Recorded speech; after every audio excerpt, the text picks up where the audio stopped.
Oui, je sais, le temps d'adoration est déjà terminé, mince. Oh. Mais vraiment, le Seigneur a toujours en réserve pour nous des bénédictions, que ce soit le temps d'adoration, que ce soit le temps de prédication, que ce soit le temps de méditation que vous avez après de la parole et de ce que vous avez vécu chez vous. Est-ce que vous le faites, ça? Je me suis rendu compte que aujourd'hui, on est tellement baigné de la parole, abreuvé de la parole, que finalement, on ne la laisse même plus pénétrer en nous la semaine, on la médite plus, on la mange plus. En tout cas, je parle pour moi, hein, je ne sais pas pour vous. Mais il y a tellement de messages, tellement de choses, et c'est de bonnes choses. Mais est-ce qu'on leur laisse encore le temps de produire leur effet dans nos cœurs et de vraiment nous transformer en profondeur?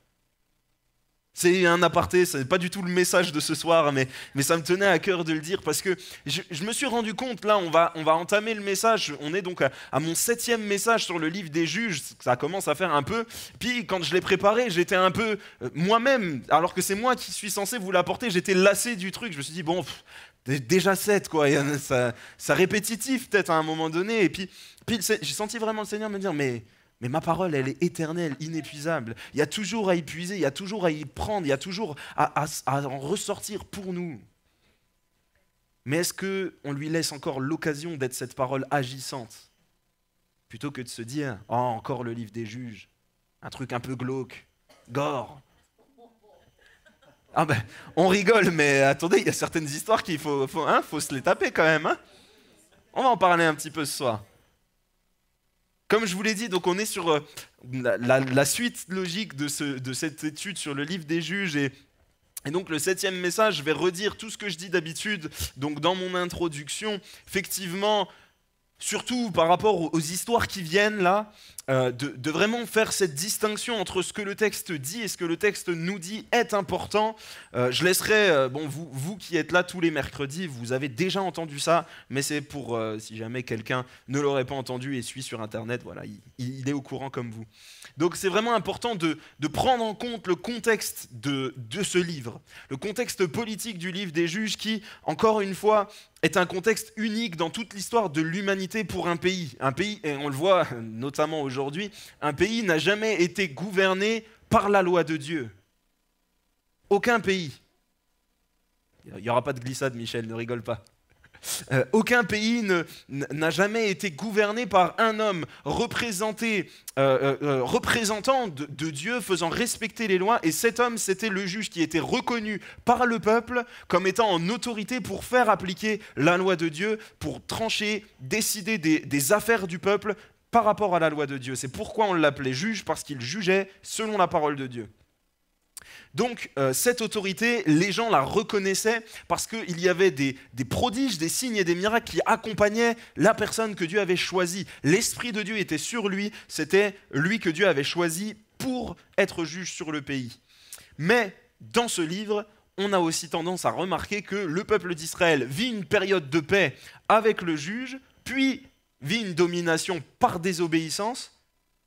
Je ne me suis pas trompé dans les mots là? Non, ça va.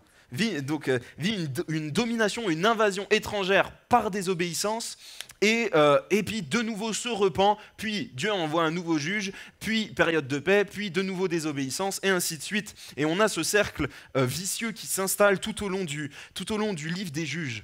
Et j'aimerais vous dire que on ne se rend pas compte à quel point la patience de Dieu est énorme, mais on ne se rend pas non plus compte à quel point des fois on use la patience de Dieu bien plus qu'on ne pourrait le croire. Parce que on a vu lors du précédent message que la personne qui avait été choisie par Dieu, qui a été Jephthé, je pense que Dieu l'avait appelé à faire quelque chose, mais cette personne, finalement, elle a plus été désignée par le peuple parce qu'on reconnaissait en lui un héros, un guerrier, quelqu'un derrière qui on pouvait se réfugier, qui représentait une force militaire, une force brute, qui pouvait repousser l'envahisseur. Et de moins en moins, le peuple s'accorde sur le fait de se repentir et de chercher la volonté de Dieu pour le pays, et de plus en plus s'attarde sur ce qui frappe les yeux, sur ce qui va les attirer, sur ce qui va les conforter dans l'idée « Ah oui, mais c'est bien lui parce que regardez ce qui se passe. On n'est plus dans le fait que Dieu choisisse un homme, que cet homme se pose devant Dieu, demande « Est-ce que Dieu réellement c'est toi ?» Souvenez-vous de Gédéon, souvenez-vous de Déborah et Barak, souvenez-vous de tout cela. Cela étaient des juges à qui Dieu avait parlé directement. À partir de Jephthé, on commence à être dans une période où les juges, maintenant, c'est le peuple qui va les chercher. On cherche désespérément un héros, quelqu'un qui pourra nous porter et nous emmener de l'avant. Et on commence à avoir un compromis de plus ou de moins, vous me direz, le peuple n'était plus à ça près, mais par contre, on commence à avoir un compromis sur la personne qu'on met en autorité sur nous. Et ça ne s'est pas bien terminé pour Jephthé, je vous laisserai revoir le message de la semaine dernière, on ne va pas le reprendre. Mais par contre, ça commence à montrer que Dieu, dans son amour, veut bénir ses enfants et continue à faire son œuvre. Dieu fait son œuvre, mais les hommes qu'il a choisis, les femmes qu'il a choisis, qu'est-ce que ces hommes-là font de leur cœur dans la présence de Dieu? C'était mon message de ce dimanche à Saint-Quentin, c'était de s'attacher à la présence de Dieu. Et je disais, en parlant de l'homme dont on va parler aujourd'hui, qui s'appelle Samson, beaucoup d'entre vous le connaissent, je disais, mais combien d'hommes et de femmes de Dieu font des signes, des miracles et des prodiges? On les voit avoir un ministère où on reconnaît les fruits.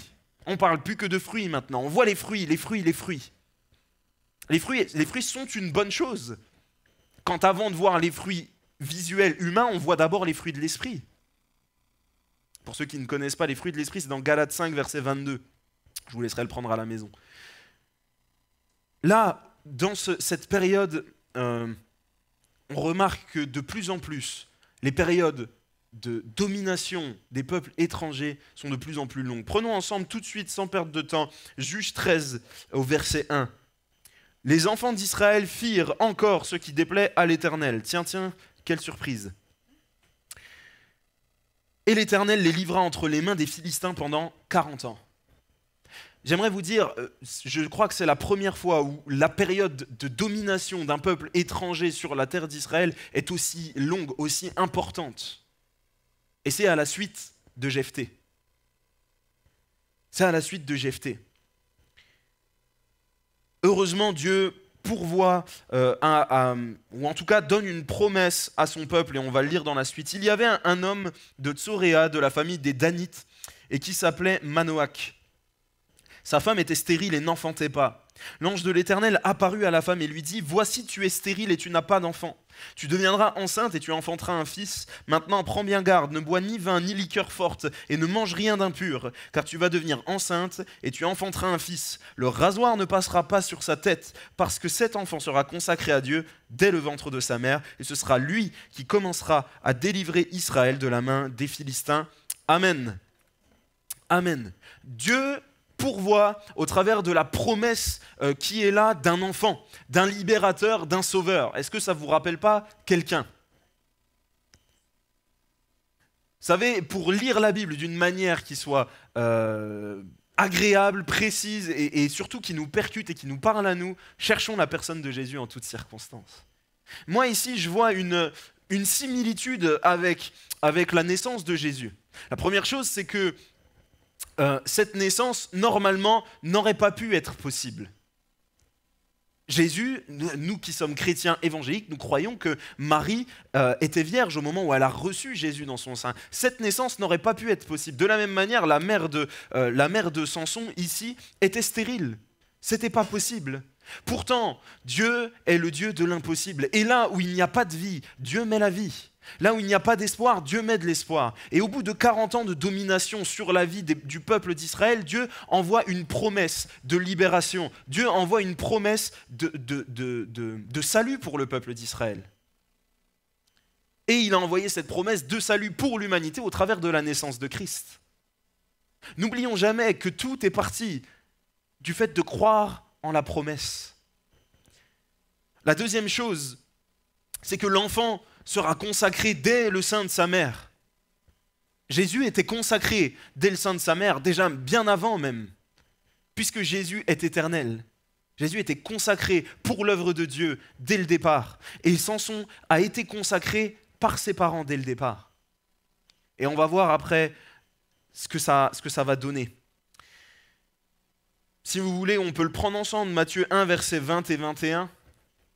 pour voir un petit peu ce qui a été annoncé par Jésus. Matthieu 1, versets 20 à 21.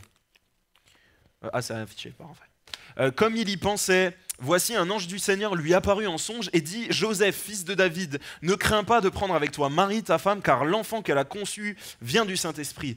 Elle enfantera un fils et tu lui donneras le nom de Jésus, c'est lui qui sauvera son peuple de ses péchés. » C'est lui qui sauvera son peuple de ses péchés. N'oublions jamais que l'objectif des promesses de Dieu, c'est de nous bénir, mais c'est de nous bénir, j'ai envie de dire, de manière indirecte. L'objectif des promesses de Dieu, c'est toujours d'accomplir son œuvre. Et l'œuvre de Dieu par excellence, c'est d'établir cette réconciliation entre l'homme et Dieu. Si Dieu pourvoit un libérateur en la personne de Samson, si Dieu pourvoit un libérateur en la personne de Jésus, c'est parce que le peuple s'est détourné et a besoin de retourner vers son Créateur. Si Jésus a eu besoin d'intervenir dans ta vie, c'est parce qu'à un moment donné, tu t'es détourné et que tu as besoin de retourner vers lui. Et c'est lui qui tend sa main vers nous. Amen. C'est important de le comprendre parce que je prêchais sur le voile déchiré dimanche dernier et je disais, mais trop de fois, on oublie que c'est Dieu lui-même qui a déchiré ce voile et nous-mêmes, parce qu'on chute, parce qu'on a des moments où on se dit « mais je traîne encore ce boulet, là je suis encore tombé, dans mon caractère ça va encore pas ». Nous-mêmes, on remet ce voile entre nous et Dieu. Nous-mêmes, on sort de sa présence. Nous-mêmes, on commence de plus en plus à tolérer le compromis, à tolérer le fait de pécher comme quelque chose de normal, à nous y habituer, en ayant oublié que c'est Jésus qui est venu pour nous pardonner de nos péchés, pour nous purifier de nos péchés et pour ôter ce péché-là. Amen. Vous endormez pas, hein? Vous êtes là? Gloire à Dieu. J'aimerais vous dire, les promesses de Dieu sont également conditionnelles à notre obéissance. C'est conditionnel à l'obéissance de celui qui reçoit cette promesse. Et si c'est une promesse que toi tu reçois pour quelqu'un d'autre, ton obéissance a autant d'importance que l'obéissance de la personne envers qui c'est destiné. Je ne sais pas si c'est très clair. Mais par exemple, cette promesse qui a été faite pour Jésus, on nous a dit, voilà, il va se passer ci, ça, et il sera le sauveur du monde. Si la personne à qui on a parlé là dans le texte, qui est Joseph, n'avait pas obéi à l'ange de Dieu en disant « mais finalement, je suis déshonoré », finalement, on va voir que Marie est enceinte alors que on vit même pas encore ensemble. Est-ce que Joseph aurait été béni par la promesse? Est-ce que la promesse se serait mise en place dans sa vie à lui? Non, il serait passé à côté. De la même manière, ici, l'ange de l'Éternel donne des conditions à la mère de Samson en disant « mais elle ne devra pas boire de liqueur, elle ne devra manger rien d'impur, le rasoir ne passera pas sur la tête de Samson ». Quand Samson deviendra apte à s'accaparer cette promesse pour lui, alors ça deviendra sa responsabilité. Mais tant que c'est la responsabilité de sa mère, alors c'est elle qui a la responsabilité d'être dans l'obéissance à Dieu pour que la promesse puisse s'accomplir. Comprenez mieux ce que je voulais dire? Votre obéissance, que la promesse soit pour vous ou qu'elle soit pour quelqu'un d'autre, si c'est vous qui avez reçu ça de la part de Dieu, votre obéissance est tout aussi importante que la personne à qui c'est destiné. Ça marche? Je vais essayer de mettre un peu plus de joie là-dedans, parce que je vois que vous êtes...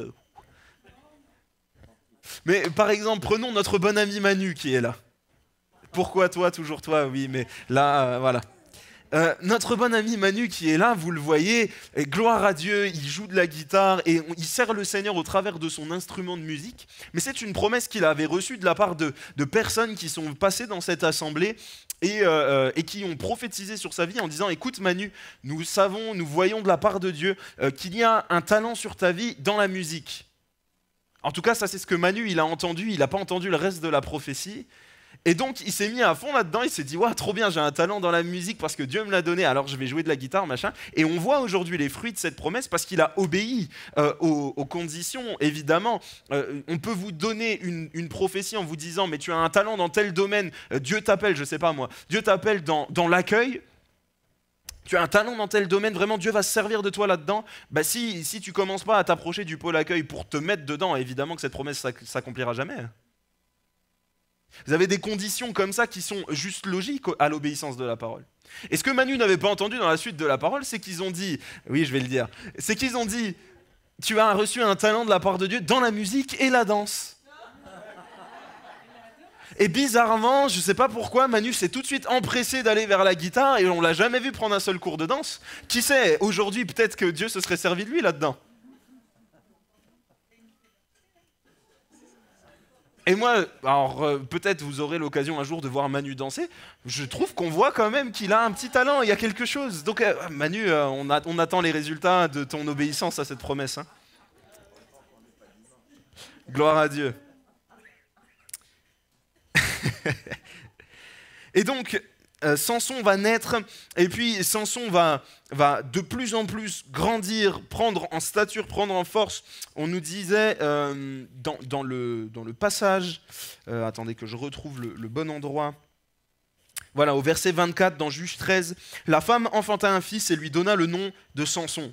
L'enfant grandit et l'Éternel le bénit. Et l'esprit de l'Éternel commença à l'agiter à Macané, Dan, entre Tsoréa et Eshtaol. Eshtaol, vous mettez la prononciation que vous voulez dès le moment que vous arrivez à le lire. On voit ici aussi quelque chose qui est important, c'est que c'est pas parce que Samson a reçu une promesse dès son plus jeune âge qu'il est parti tout de suite dans le ministère servir le Seigneur. De la même manière, Jésus, il savait dès le départ qu'il avait à s'occuper des affaires de son Père. Souvenez-vous l'épisode dans le temple où à 12 ans, il est déjà en train d'étonner tous les rabbins qui sont là. Souvenez-vous, très certainement d'ailleurs, souvenez-vous de l'épisode de Cana où tout de suite Marie va le chercher parce que très certainement elle savait qu'il était particulier parce qu'il s'était déjà passé des choses plus tôt dans sa jeunesse. Pourtant, Jésus va servir le Seigneur et partir dans son ministère seulement à l'âge de 30 ans, après être passé par le moment du désert. Samson ne va partir dans son ministère, entre grands guillemets, qu'à partir de l'âge adulte. Et ça symbolise le fait que nous pouvons recevoir des promesses de la part de Dieu tout de suite, dès le moment où nous nous convertissons, où nous savons ce à quoi Dieu nous appelle. Vous savez, Dieu, c'est écrit dans Éphésiens 2, verset 8, « Car c'est par la foi que vous êtes sauvés, par le moyen de la foi, et cela ne vient pas de vous, c'est le don de Dieu. » D'accord ? Puis le verset 9 nous dit « Ce n'est pas par les œuvres, afin que personne ne se glorifie. » Puis le verset 10 nous dit « Car nous sommes son ouvrage, ayant été prédestinés par Dieu pour de bonnes œuvres auxquelles il nous appelle. » Donc, chacun d'entre nous, nous avons été sauvés pour l'adorer, pour être au ciel avec lui, mais sur cette terre, nous avons été sauvés pour servir le Seigneur.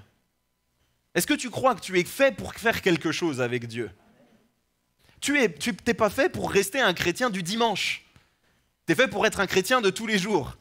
Et le chrétien de tous les jours, c'est le chrétien qui fait de toutes les nations des disciples. C'est le chrétien qui témoigne de l'amour de Dieu. C'est le chrétien qui vit des miracles. C'est le chrétien aussi qui a des temps de galère, effectivement. Mais dans ces temps de galère, Jésus est avec lui. Ça, c'est le chrétien normal de tous les jours. C'est pas seulement le pasteur, c'est pas seulement les responsables. Ça marche ? N'hésitez pas à être réactif. Mais pour être propre à l'œuvre à laquelle Dieu t'appelle, peut-être que tout de suite, à la sortie de ton baptême, tu n'étais pas prêt tout de suite à faire les mêmes choses que ce que tu fais aujourd'hui. Vous savez, on parle souvent de l'épisode de l'Éthiopien qui était en train de lire le rouleau d'Ésaïe, et puis Philippe vient et lui parle du Seigneur, et puis l'Éthiopien lui dit « Mais qu'est-ce qui empêche que je sois baptisé ?» Puis Philippe lui dit « Mais rien, là il y a de l'eau, on te baptise maintenant. » Mais cette personne, elle était déjà empreinte de la connaissance de la parole de Dieu. Aujourd'hui, vous allez dans la rue, vous croisez quelqu'un qui vous donne vraiment son cœur là tout de suite, il dit « Voilà, je donne mon cœur au Seigneur, je suis prêt à l'accepter. » C'est pas pour autant que tout de suite il faut le baptiser, parce que ça se trouve, il a vécu un moment d'émotion excellent, mais il n'a pas compris ce que c'était que la repentance. Il n'est pas empreint de la parole de Dieu, ni de l'amour de Dieu. Et il a besoin de ce temps de formation, de ce temps de grandissement qui est normal.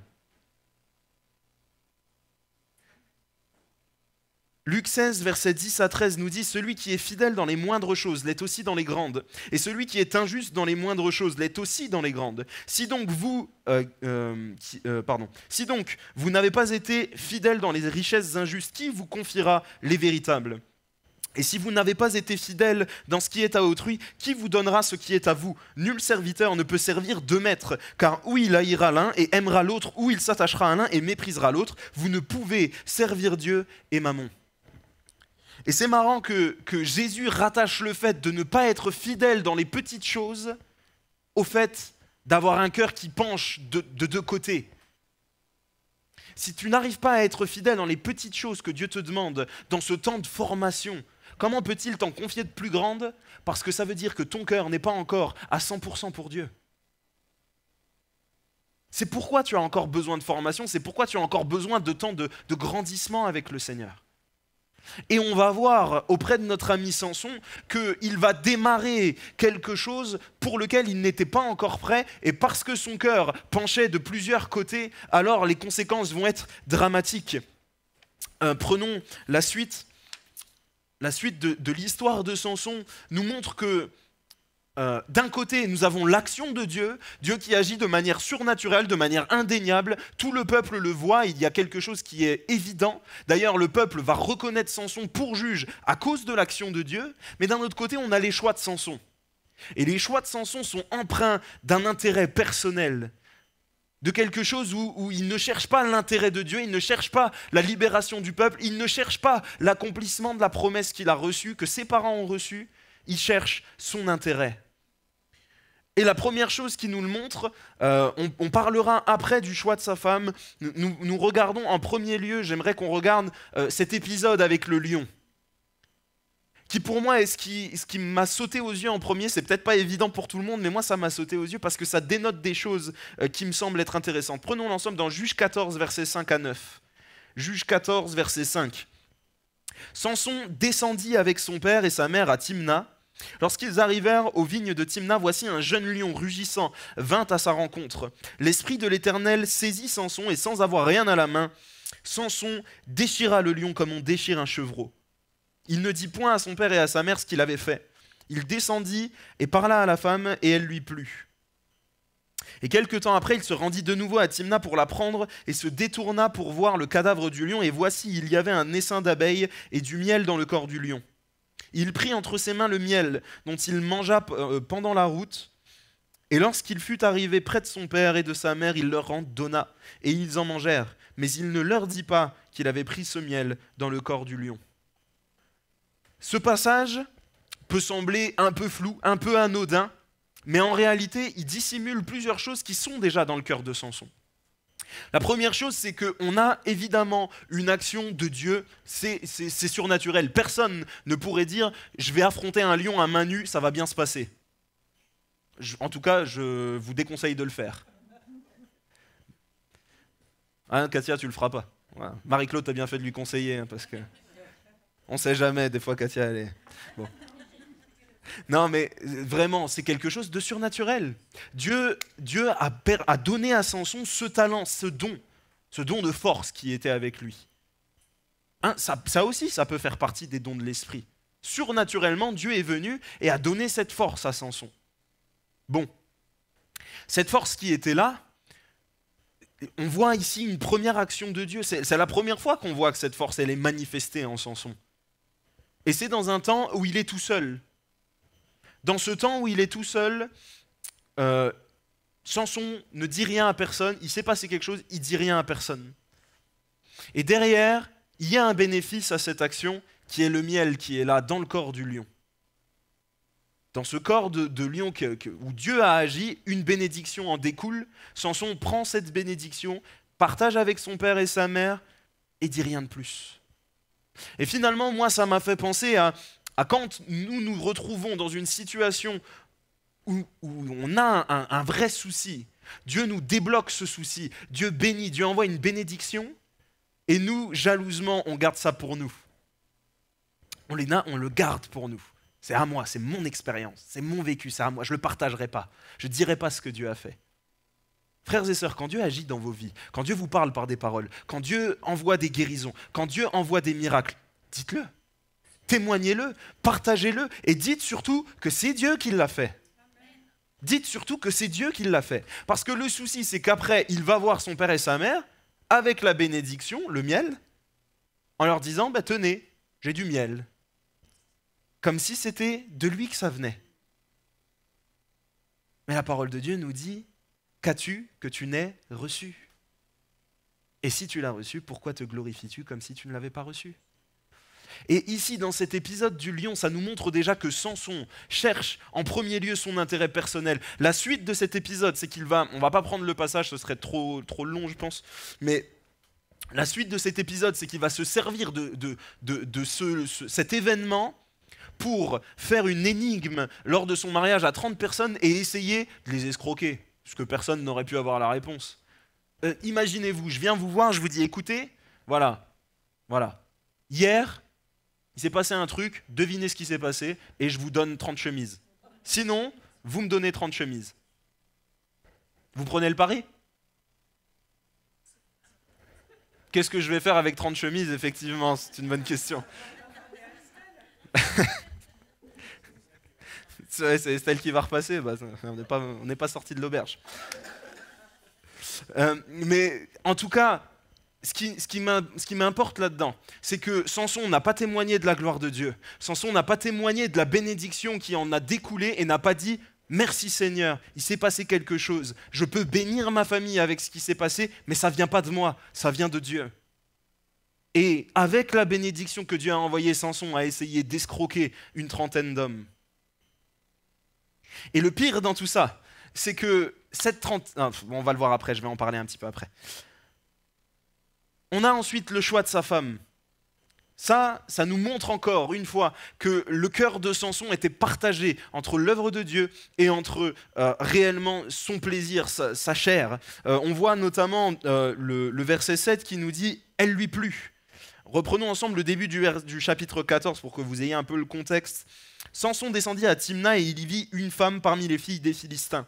Lorsqu'il fut remonté, il le déclara à son père et à sa mère et dit « J'ai vu à Timna une femme parmi les filles des Philistins, prenez-la maintenant pour ma femme. » Son père et sa mère lui dirent « N'y a-t-il point parmi les filles de tes frères et dans tout le peuple N'y a-t-il point de femme parmi les filles de tes frères et dans tout le peuple pour que tu ailles prendre une femme chez les Philistins qui sont incirconcis ?»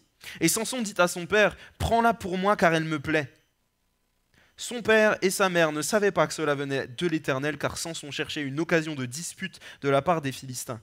En ces temps-là, les Philistins dominaient sur Israël. Et après, on a le verset 5 qui nous reparle de l'épisode du lion. Ce qui est important dans ce passage, oui, on a ce moment où les parents, on nous dit, les parents ne savaient pas que ça venait de l'Éternel. Mais on a aussi, au début du passage, Samson qui dit elle me plaît. Elle me plaît, elle est chez les Philistins, elle me plaît. Est-ce que, alors attendez, c'est pas la première invasion qu'Israël subit. Jamais Dieu ne s'est servi du fait d'aller vers un peuple étranger, de se mélanger avec eux, d'adopter leurs coutumes, de se souiller pour pouvoir agir et faire son œuvre. Et ce passage qui nous dit car il ne savait pas que ça venait de l'Éternel. Il n'est pas dans le fait de dire mais l'Éternel avait choisi cette femme pour Samson. C'est pas vrai, c'est pas ça que le passage dit. Ce que le passage dit, c'est que l'Éternel va se servir de cette situation provoquée par Samson, provoquée par l'erreur de Samson, pour faire son œuvre de libération pour Israël. Ne confondons pas les erreurs que nous sommes capables de faire et le fait que Dieu puisse faire son œuvre au travers de nos erreurs aussi. Dieu est capable de réparer nos erreurs pour faire son œuvre et pour toucher. Je vais vous donner un exemple pour que ce soit plus concret pour vous. Moi, j'ai redoublé mon année scolaire là, de cette année 2022-2023 par ma faute. Parce qu'il y a un formulaire que j'aurais dû remplir à une certaine date que je n'ai pas rempli. Donc c'est ma faute. Mais parce que j'ai dû redoubler cette année, parce que j'ai tous les cours, parce que j'ai des matières qui sont validées, etc., je peux me permettre de me charger de certains événements, de certaines choses et de planifier des choses pour l'œuvre de Dieu, mais je ne vais pas dire que c'était la volonté de Dieu que je rate mon année. Comprenez ce que je veux dire ? C'est la même chose avec Samson. Samson, ce n'est pas la volonté de Dieu qu'il aille se marier avec une femme qui est chez les Philistins. Mais la volonté de Dieu, c'est que la domination des Philistins disparaisse du peuple d'Israël. Ça, c'est la volonté de Dieu. C'est ça, la volonté de Dieu. Par contre, Samson, lui, il fait une boulette. Il fait une erreur. Parce que la promesse, rappelez-vous, si sa mère qui a eu en son sein l'enfant de la promesse devait se tenir pur, ne pas boire de liqueur, ne pas boire de fruits de la vigne, ne rien manger d'impur, et que lui, Samson, toute sa vie, on lui a dit tu ne te raseras pas la tête, etc. Et lui non plus, il n'avait pas le droit de boire de liqueur, etc. Vous croyez vraiment que Dieu lui aurait dit bah oui, vas-y, va te mélanger avec quelqu'un qui est dans le péché, dans la souillure et dans l'idolâtrie? Sérieusement, ça vous paraît cohérent? Et j'aimerais vous dire, c'est valable aussi pour nous, enfants de Dieu. Tu es quelqu'un de saint, racheté par l'Éternel. Est-ce que réellement tu crois que c'est ta place d'être, non pas entouré de gens qui ne connaissent pas Dieu, évidemment que c'est notre place de parler du Seigneur, mais de donner accès à ton cœur à des gens qui n'ont pas le même sauveur que toi? À qui est-ce que tu donnes accès à ton cœur? Ça, c'est une bonne question. Et souvent, on nous pose la question, mais à votre avis, est-ce qu'on peut prendre pour femme ou pour mari quelqu'un qui ne connaît pas Dieu? Et puis ceci, et puis cela. Bah, lisez l'histoire de Samson, hein, ça va vous décourager tout de suite. L'histoire, c'est pas de dire, mais cette personne, elle est mauvaise, parce que je sais pas, parce qu'elle est d'un peuple étranger. L'histoire, c'est de dire que cette personne, elle n'est pas pour toi enfant de Dieu parce qu'elle a besoin, comme toi, d'être sauvée et de changer de vie et de changer de cœur et d'identité. Parce que celui qui n'a pas la même identité que toi, c'est quelqu'un qui ne comprendra pas que tu puisses te mettre à part pour Dieu, pour prier, qui ne comprendra pas que tu puisses porter un fardeau dans ton cœur, dans ton âme, d'amour pour tes frères et tes sœurs, d'amour pour les gens qui se perdent, qui ne comprendra pas que tu puisses donner de ton temps, de ton argent pour le royaume de Dieu, qui ne comprendra pas que tu puisses élever tes enfants selon les valeurs de la parole de Dieu, alors que lui, il n'aurait pas fait comme ça.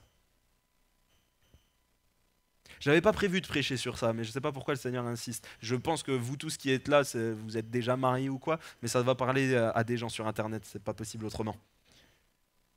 Soyons vigilants sur les personnes à qui nous donnons accès à notre cœur. Soyons vigilants. Le Seigneur nous appelle à être à part, nous appelle à nous sanctifier, nous appelle à être saints, non pas par nos propres forces, mais parce que nous avons accepté son sang, parce qu'il a payé cher. Mais est-ce que je vais en faire n'importe quoi?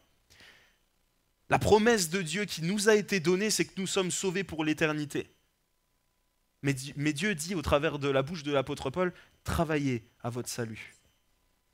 Travaillez à votre salut.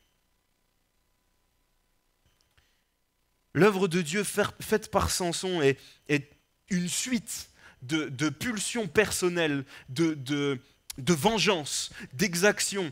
Je vous ai parlé tout à l'heure de son arnaque auprès des 30 hommes. Finalement, ce qui va se passer, on va le lire ensemble dans Juge 14, versets 16 et 17. Donc il a posé l'énigme à ces hommes. Et puis, donc c'était à l'occasion de son mariage avec cette femme. La femme de Samson pleurait auprès de lui et disait « Tu n'as pour moi que de la haine et tu ne m'aimes pas. Tu as proposé une énigme aux enfants de mon peuple et tu ne me l'as point expliquée. » Et il lui répondait « Je ne l'ai expliqué ni à mon père ni à ma mère. Est-ce à toi que je l'expliquerai ?» Elle pleura auprès de lui pendant les 7 jours que dura leur festin. Et le 7e jour, il la lui expliqua, car elle le tourmentait. Et elle donna l'explication de l'énigme aux enfants de son peuple. Et à la suite, évidemment, eux viennent tout fiers en disant « On a trouvé la réponse, comme des grands !» Mais l'un dans l'autre, cette femme, elle est coupable de rien.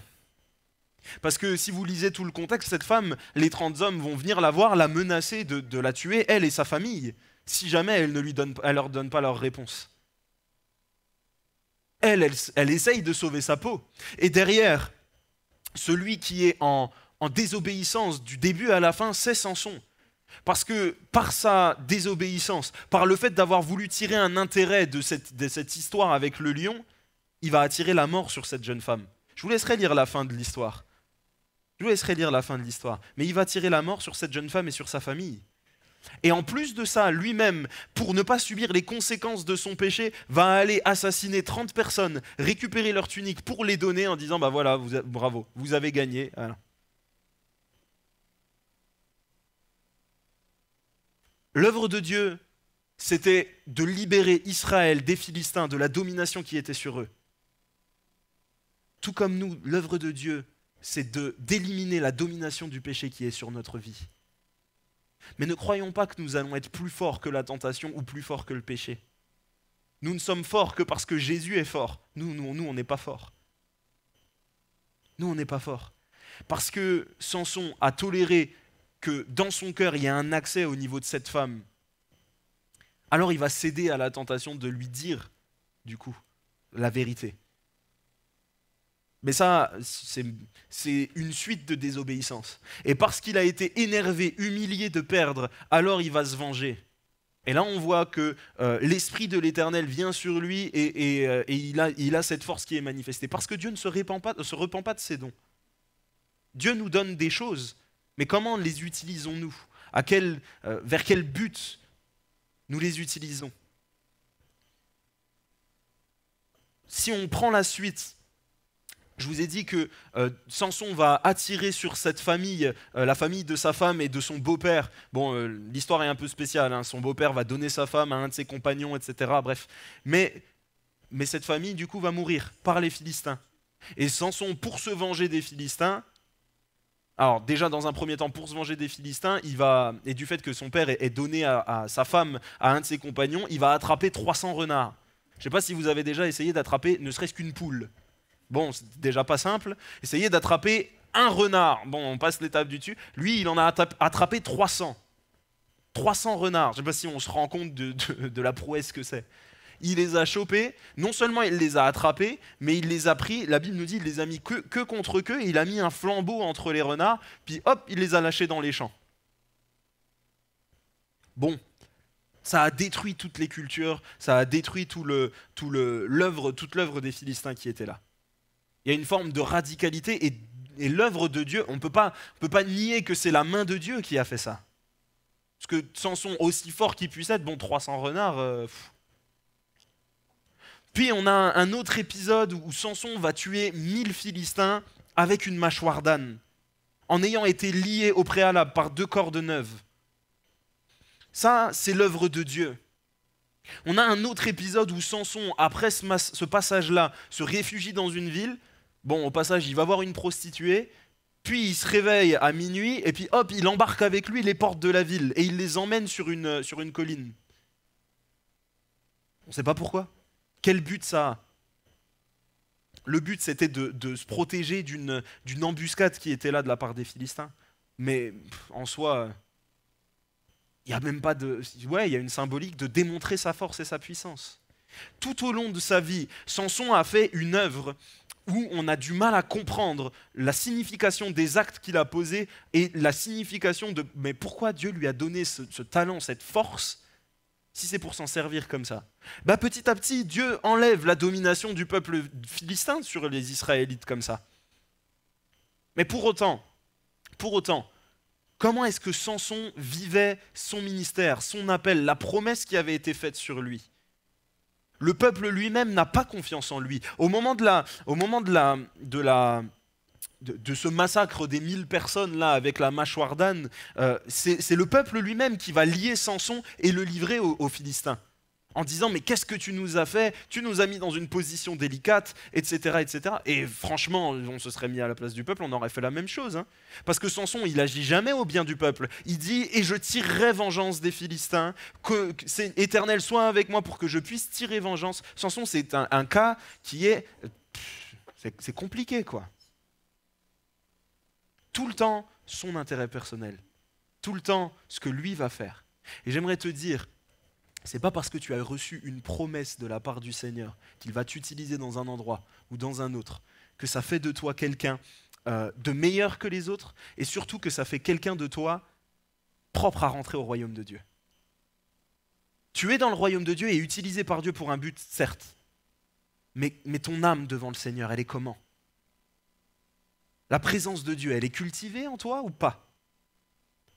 Je redis ce que j'ai dit ce dimanche à Saint-Quentin, mais aujourd'hui, si dans cette église, on voit au travers de notre pasteur ou de moi-même, ou de Hervé, ou des responsables, peu importe, on voit des signes, des miracles et des prodiges, on voit des guérisons en masse, on voit des conversions en masse, on voit des délivrances, on voit tout ça. C'est bien, c'est super, l'œuvre de Dieu se fait. Mais tout ça, ça ne vous dit pas, si nous prenons le temps, nous payons le prix dans nos vies pour rechercher la présence de Dieu, pour rechercher sa volonté, pour rechercher la sanctification et la paix, pour rechercher la joie, pour rechercher l'amour. C'est pourquoi je vous disais dans l'introduction, les fruits qui sont primordiaux en premier lieu, c'est de cultiver les fruits de l'esprit. C'est de cultiver l'amour, c'est de cultiver la joie, c'est de cultiver la paix. Ça, c'est la première des choses. La fin de la vie de Samson nous montre une fin qui résume toute sa vie. Déjà, sa fin commence. On voit après l'épisode de ces 1000 hommes, je vous le disais, Samson partit pour Gaza, il y vit une femme prostituée et il y entra chez elle. Donc ça, c'est Juge 16, verset 1. À ce moment-là, Samson est déjà reconnu comme juge sur le peuple d'Israël par le peuple. Le peuple est obligé de reconnaître en Samson qu'il y a l'action de Dieu par rapport aux œuvres qu'on vous a dit, parce que évidemment, personne ne peut prétendre faire ça de ses propres forces. Mais Dieu dira dans sa parole, à qui j'ai donné beaucoup, je demande beaucoup. Si le serviteur de Dieu en qui vous donnez à qui vous donnez accès sur votre vie, à qui vous laissez l'autorité sur votre vie, n'est pas un modèle dans sa vie, dans son intérieur, et ça vous pouvez le voir d'apparence, mais vous ne pouvez pas sonder son cœur. Ça, il n'y a que Dieu qui peut le faire. Mais Samson, lui, il ne se cachait même pas. Parce qu'on dit aux gens de Gaza, Samson est arrivé ici. Ça veut dire que c'est connu de tous. Il ne s'est pas caché pour dire, voilà, il est allé visiter une prostituée. C'était un coutumier du fait. On le savait. C'était habituel. Puis après, on nous parle du fait qu'il va s'établir avec une femme qui s'appelle Delilah. Désolé pour toi, Dalila, c'est pas de toi qu'on parle, c'est bien Delilah. Faites la distinction. Et donc, cette femme est là et elle va à tout prix essayer d'enlever à Samson sa force, de savoir le secret de sa force, de savoir d'où lui vient cette force. Et Samson, au début, pas folle la guêpe, il dit rien, ou il invente des mensonges, mais à force de tolérer le compromis, à force, c'est exactement la même chose. Il n'a pas appris de son erreur par rapport à la première femme. À force de tolérer le compromis dans sa vie, à force de tolérer le péché dans sa vie, il va répéter les mêmes erreurs. Prenons ensemble Juge 16, versets 16 à 21. Comme elle était chaque jour à le tourmenter et à l'importuner par ses instances, son âme s'impatienta à la mort. Il lui ouvrit tout son cœur et lui dit, « Le rasoir n'a point passé sur ma tête, parce que je suis consacré à Dieu dès le ventre de ma mère. Si j'étais rasé, ma force m'abandonnerait, je deviendrais faible et je serais comme tout autre homme. » Delilah, voyant qu'il lui avait ouvert tout son cœur, envoya appeler les princes des Philistins et leur fit dire « Montez cette fois, car il m'a ouvert tout son cœur. » Et les princes des Philistins montèrent vers elle et apportèrent l'argent dans leurs mains. Elle l'endormit sur ses genoux et ayant appelé un homme, elle rasa les 7 tresses de la tête de Samson et commença ainsi à le dompter. Il perdit sa force. Elle dit alors, « Les Philistins sont sur toi, Samson. » Et il se réveilla de son sommeil et dit, « Je m'en tirerai comme les autres fois et je me dégagerai. » Il ne savait pas que l'Éternel s'était retiré de lui. Les Philistins le saisirent et lui crevèrent les yeux. Ils le firent descendre à Gaza et le lièrent avec des chaînes d'airain et ils tournaient la meule dans la prison. Voilà l'homme qui avait été choisi par Dieu, à qui on avait donné une promesse, qui avait obéi à certains aspects de cette promesse et pas à d'autres, et qui avait mis toute son identité dans le don que Dieu lui avait donné. Il avait mis toute son identité dans cette force qui le caractérisait et qui terrifiait ses ennemis. Mais notre identité à nous, enfants de Dieu, elle n'est pas dans le fait qu'on parle en langue. Elle n'est pas dans le fait qu'on voit des guérisons. Elle n'est pas dans le fait qu'on voit des délivrances. Tout ça, c'est l'œuvre de Dieu. Et il faut prier pour qu'il y ait ça. Mais ce n'est pas notre identité. Notre identité, c'est que nous sommes fils et filles du roi par adoption, parce que Jésus a payé le prix pour nous. Ça, c'est notre identité. Et nous devons chérir cette identité et en prendre soin. Sans l'onction de Dieu sur nos vies, nous revenons de nous-mêmes sous la colère de Dieu, comme le reste de tous les hommes. C'est pourquoi Samson va dire, mais si on me rase la tête, je deviendrai comme tout autre homme. Aujourd'hui, si on enlève l'onction de Dieu dans nos vies, c'est-à-dire la présence de Dieu dans nos vies, on est comme les gens du dehors, comme on les appelle, les gens du monde. Mais on est comme eux. On a besoin de la grâce de Dieu. C'est pourquoi il faut chérir cette identité d'enfant de Dieu qui nous caractérise. C'est dans ça que nous devons mettre notre identité. C'est le fait que nous avons été sauvés, rachetés pour l'éternité, et ce rachat, on ne veut pas le laisser partir. On ne veut pas que parce que notre cœur est entre deux, parce que j'ai laissé accès à quelqu'un qui ne devrait pas avoir accès à mon cœur, alors cette identité, elle m'est enlevée. Samson avait 7 tresses. On sait que le chiffre 7 dans la parole de Dieu représente la perfection. Ces 7 tresses, c'était l'identité de Samson.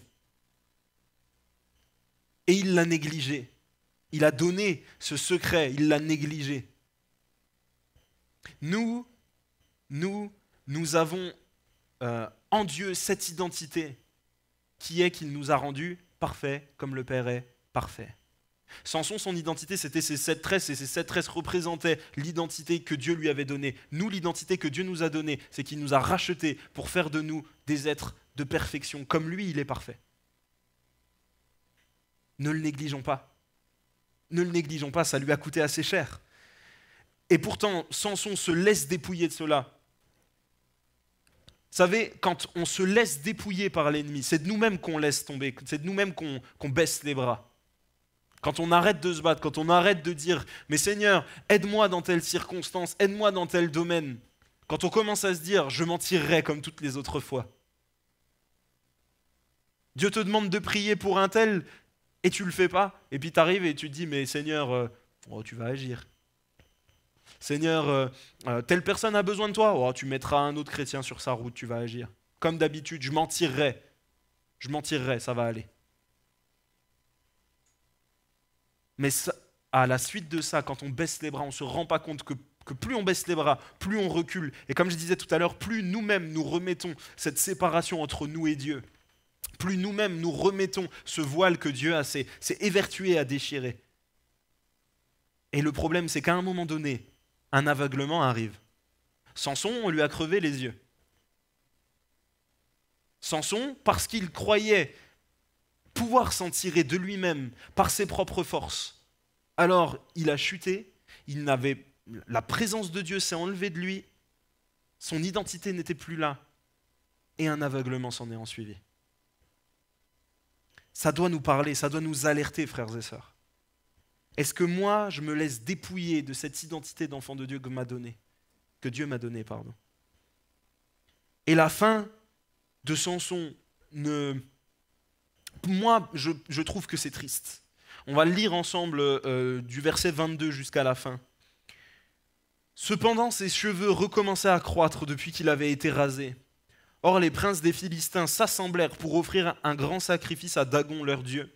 Et pour se réjouir, ils disaient « Notre Dieu a livré entre nos mains Samson, notre ennemi. » Et quand le peuple le vit, ils célébrèrent leur Dieu en disant « Notre Dieu a livré entre nos mains notre ennemi, celui qui ravageait notre pays et qui multipliait nos morts. » Dans la joie de leur cœur, ils dirent qu'on appelle Samson et qu'il nous divertisse. Ils firent sortir Samson de la prison et il joua devant eux. Ils le placèrent entre les colonnes et Samson dit au jeune homme qui le tenait par la main « Laisse-moi afin que je puisse toucher les colonnes sur lesquelles repose la maison et m'appuyer contre elles. » La maison était remplie d'hommes et de femmes, tous les princes des Philistins étaient là et il y avait sur le toit environ 3000 personnes, hommes et femmes, qui regardaient Samson jouer. Alors Samson invoqua l'Éternel et dit « Seigneur éternel, souviens-toi de moi, je te prie, ô Dieu. Donne-moi la force seulement cette fois, et que d'un seul coup, je tire vengeance des Philistins pour mes 2 yeux. » Et Samson embrassa les 2 colonnes du milieu sur lesquelles reposait la maison, et il s'appuya contre elles. L'une était à sa droite et l'autre à sa gauche. Samson dit « Que je meure avec les Philistins. » Il se pencha fortement, et la maison tomba sur les princes et sur tout le peuple qui y était. Ceux qu'il fit périr à sa mort furent plus nombreux que ceux qu'il avait tués pendant sa vie. Ses frères et toute la maison de son père descendirent et l'emportèrent. Lorsqu'ils furent remontés, ils l'enterrèrent entre Tsoréa et Eshtanol, dans le sépulcre de Manoach son père. Il avait été juge en Israël pendant 20 ans. Cet homme a été juge en Israël pendant 20 ans. Et c'est au moment de sa mort, finalement, qu'il portera le plus de fruits. Mais il portera le plus de fruits. Pour le peuple, c'est une délivrance. Pour le peuple, c'est une bénédiction, mais pour lui, c'est terrible. On voit là l'âme de quelqu'un qui est tourmenté à l'intérieur et qui, encore une fois, ne pense qu'à lui. Pour que je tire vengeance pour mes 2 yeux. À aucun moment, il ne se repent du fait de finalement n'avoir été consacré qu'à moitié. À aucun moment, il se repent de son péché et il est toujours plein d'orgueil. Vous savez, Samson est cité dans les héros de la foi comme Jephthé est cité dans les héros de la foi. Parce que je crois qu'en Samson, il y a cette foi d'avoir su déceler que Dieu ne se repent pas de son don et qu'en ce don, il peut confier sa foi. Mais finalement, est-ce que cette foi, elle était placée au bon endroit ? Il a mis toute son identité dans son don, mais il a aussi mis toute sa foi, toute son assurance dans ce don-là. Ne nous trompons pas de cible. Sachons reconnaître, mais Seigneur, ce que tu me demandes d'être, c'est quoi ? Hébreux 13, verset 7 nous dit « Souvenez-vous de vos conducteurs qui vous ont annoncé la parole de Dieu. Considérez quelle a été leur fin, la fin de leur vie, et imitez leur foi. » Vous avez des gens qui sont sur vos routes, qui ont peut-être été une bénédiction pour vous tout un temps, mais quelle a été leur fin ? Parce que la fin d'un homme de Dieu, d'une femme de Dieu, nous montre finalement ce qu'il y avait dans son cœur.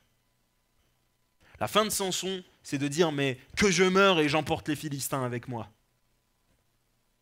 Mais Dieu ne veut pas que nous mourions en cours de route. Dieu nous dit « travaillez à votre salut ».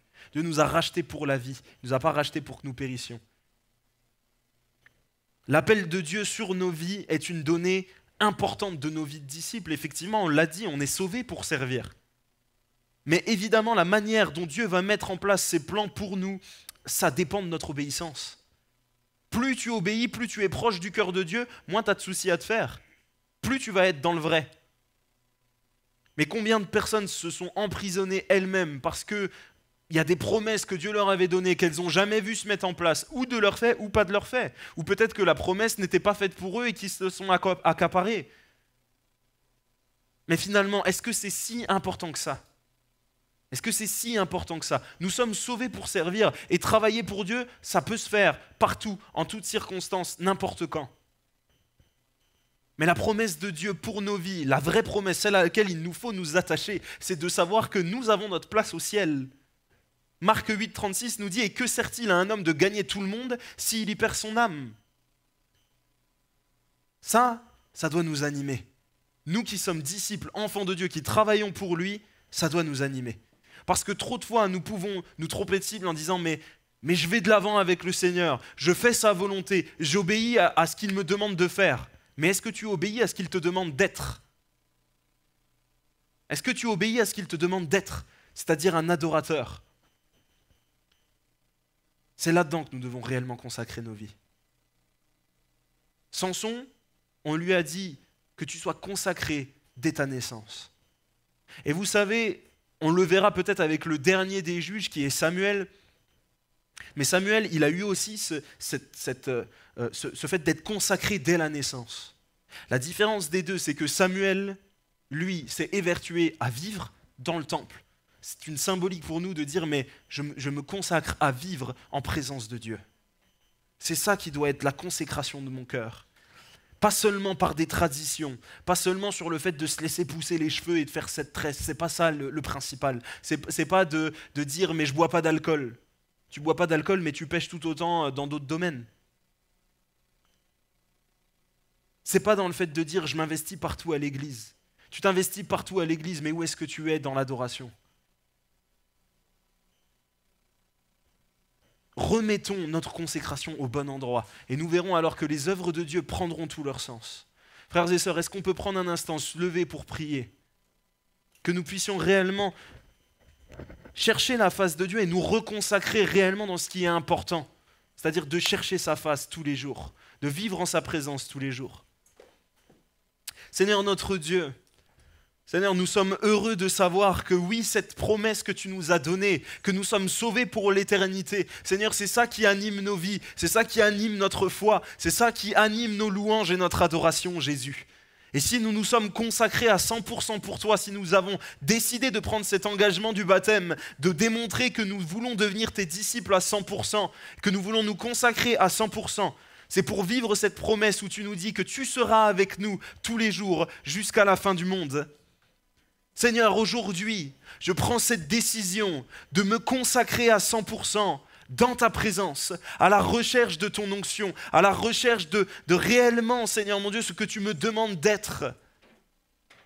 Seigneur, aujourd'hui, prends toute la place dans ma vie.